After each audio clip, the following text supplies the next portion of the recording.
Laura always thought her marriage to David was unshakable. 17 years of shared memories, raising their 2 children, and planning for a future together had created what she believed was an unbreakable bond. So, when she stumbled upon David's infidelity, it wasn't just betrayal. It was the violent collapse of the foundation of her life. She found out the way many do, by accident.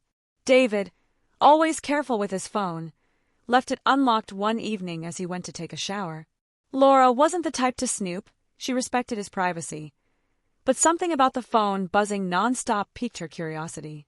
When she opened it, a stream of messages revealed themselves. Heart emojis, plans to meet up, and photos she couldn't unsee. The woman, someone Laura vaguely knew, Sophia, a married co-worker of David's. The world seemed to blur around her. Her first instinct was rage. She wanted to confront him, throw his things out of the house, and never look back. But Laura was a thinker, not impulsive by nature. Instead of yelling at David when he came back, she quietly handed him his phone and said, "We need to talk?" David was caught off guard but didn't deny it. His face paled as he admitted to the affair, claiming it had only been a few months and that it didn't mean anything. Laura, her chest tight and her voice shaking, asked him to leave. "I need space," she said, her composure remarkable even to herself. He didn't argue, packing a bag and leaving for his brother's house. For days, Laura was consumed by anger and sadness. She didn't eat, didn't sleep, and barely spoke to anyone. Friends encouraged her to file for divorce immediately, but something held her back. She wasn't ready to make such a permanent decision, not without a plan, and certainly not while drowning in emotion. Instead, she turned her focus inward, searching for a way to reclaim her power. And then it hit her. Retribution. The idea of revenge had never been in Laura's nature. She was rational, calm, and always took the high road. But this time something was different.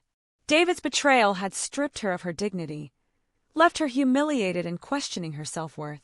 To move forward, she felt she needed to balance the scales. She dressed up that evening with an air of determination. A sleek black dress hugged her figure, her makeup flawless, her hair framing her face perfectly. She didn't look like the broken-hearted wife she felt like on the inside. She looked powerful. She went to a bar on the other side of town, somewhere she knew no one would recognize her. She wasn't looking for romance, or even a conversation. She just needed to do what David had done, to cross that line and level the playing field. That's when she met Ethan. He was tall, confident, and handsome in a rugged way. He noticed her sitting alone at the bar and approached with an easy smile. "Rough day?" he asked, ordering them both drinks. Laura smiled faintly but didn't tell him the truth. Instead, she let him talk, enjoying the distraction. Ethan was funny, charming, and exactly what she needed, a stranger with no strings attached. When he leaned closer, brushing her hair back and whispering, "You're incredible," she let him kiss her. One thing led to another, and before she could think twice, they were in his nearby apartment. For the first time in weeks, she felt alive. The next morning, Laura left quietly. Ethan was still asleep, and she didn't want to wake him. She felt no guilt, no regret. Instead, she felt free. The anger and humiliation she'd carried had lessened, replaced by a sense of justice. She wasn't proud of what she'd done, but it had brought her peace. The next item on Laura's mental list was Sophia, the other woman. It wasn't enough that she confronted David. Sophia was a willing participant in this betrayal, and Laura wasn't about to let her get away unscathed. Through David's messages, Laura had discovered that Sophia was married. Her husband, Jack, worked as a contractor and was often out of town. Armed with this knowledge, Laura began her plan. She collected screenshots of the messages between David and Sophia, their pictures, and the overly affectionate exchanges. It wasn't hard to track down Jack's contact information. Sophia's social media was public, and her husband's name was easy to find. Laura hesitated for a moment before sending everything to Jack. Was this too far? Was it fair to drag another family into this mess? But then she thought about Sophia's complicity, the months she had lied to her own husband and helped David betray his family. With a deep breath, Laura hit send. The response came almost immediately. Jack called her, his voice shaking with a mix of anger and disbelief. "Are you sure about this?" he asked. Laura confirmed, her tone calm but firm. Jack thanked her, and she could hear the pain in his voice as he hung up. That evening, Laura felt something she hadn't felt in weeks: relief. The weight on her chest lifted slightly. She wasn't proud of her actions, but she felt justified. Sophia and David had both made their choices, and now they were facing the consequences. David returned a week later, asking if they could talk. Laura agreed, but she kept her emotions guarded. He seemed different, humbled, almost desperate. He admitted that he'd ended things with Sophia and wanted to focus on their family. "I know I don't deserve another chance," he said, his voice breaking. "But I love you, Laura. I love our family. I'll do whatever it takes to fix this." Laura wasn't sure if she believed him. She had loved David once, but now she wasn't sure if she could again. Trust, after all, was fragile. She told him they could try, but things would never be the same unless he proved himself. The following months were difficult. David attended therapy on his own and with Laura. He tried to be more present at home, spending time with their kids and taking on responsibilities he had previously ignored. Laura, meanwhile, worked on herself. She took up yoga, started painting again, and even went on a solo trip to Paris, something she had always dreamed of but never dared to do. Their relationship remained fragile, like glass repaired with cracks still visible.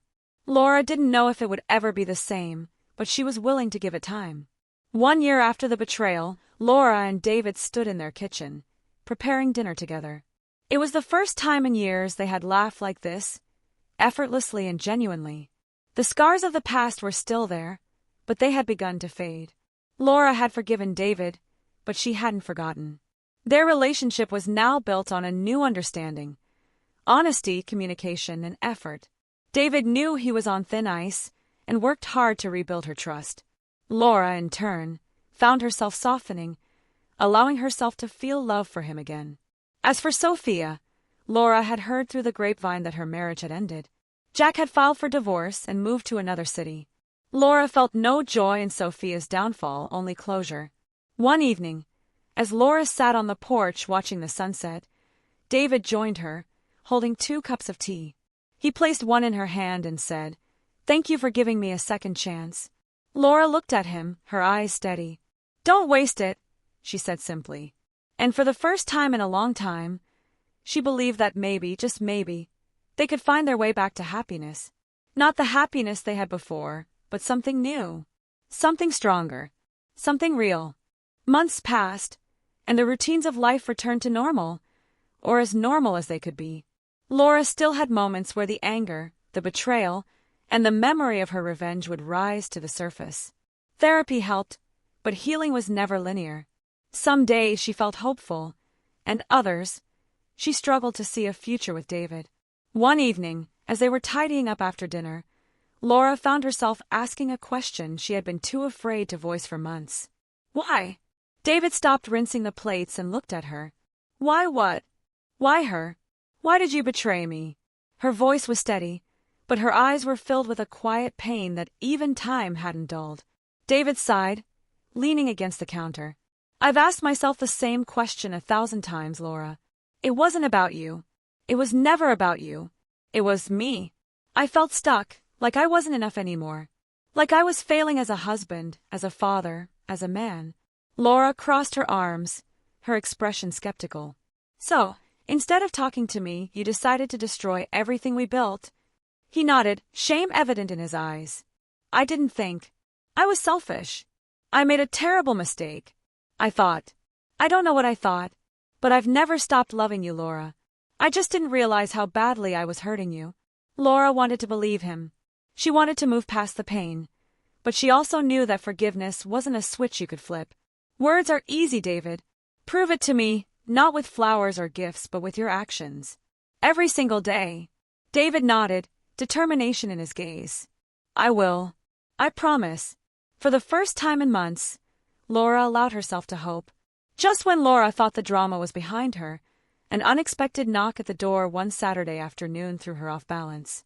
She opened it to find Sophia standing on the porch, her eyes swollen and red, holding a small bouquet of wildflowers.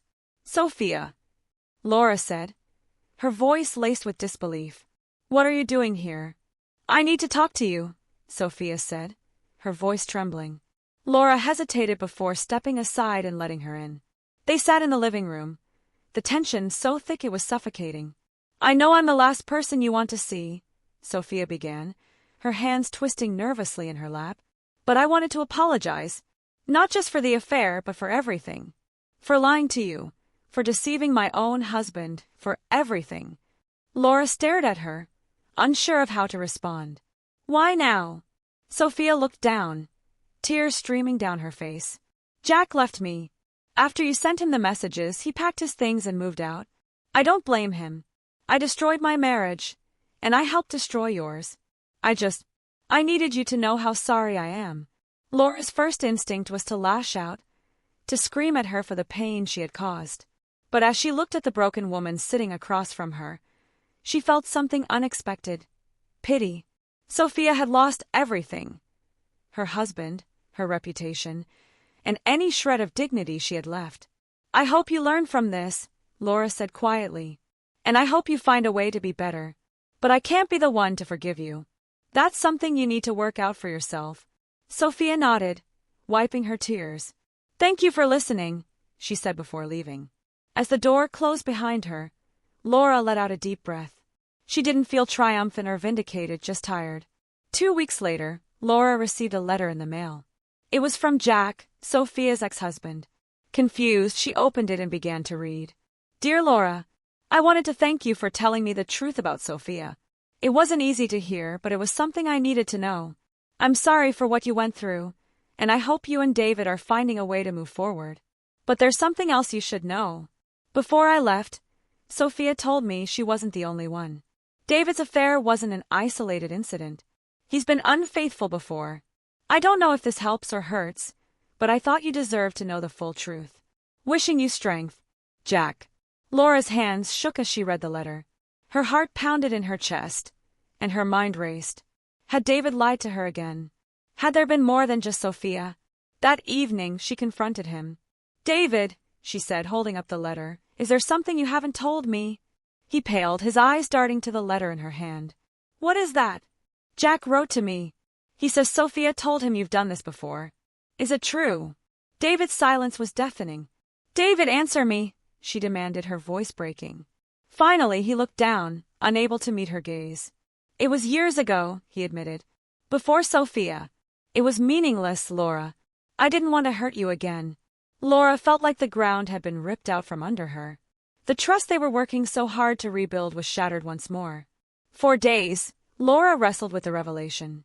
She thought about everything they had been through, all the progress they had made, and all the promises David had broken. She loved him, but love wasn't enough anymore. One evening, as they sat silently at the dinner table, Laura finally spoke. "David, I can't do this anymore." He looked up, panic in his eyes. "Laura, please." "No," she interrupted. "You've lied to me over and over again. I've given you chance after chance, but I can't keep living like this. I deserve better. The kids deserve better." David's shoulders slumped, and tears filled his eyes. "I'll do anything to fix this," he whispered. "It's too late," Laura said, her voice steady. "You've had your chances, David. Now it's time for me to choose myself." Laura filed for divorce the following week. It wasn't an easy decision, but it was the right one. She moved into a smaller house with her children, focusing on building a new life for herself. She took up painting again, a hobby she had abandoned years ago. She joined a book club, reconnected with old friends, and even started dating, cautiously but with a newfound sense of independence. As for David, he moved to another town to be closer to his family. He continued to reach out, apologizing and begging for another chance, but Laura held firm. She had given him enough of her time and her heart. One evening, as Laura sat on her porch watching the sunset, she felt something she hadn't felt in years: peace. She was no longer defined by David's betrayal or her own revenge. She was free, and for the first time, she believed in her own strength. Her story wasn't about David anymore. It was about her resilience, her growth, and her ability to start over. The future was hers to create, and she was ready.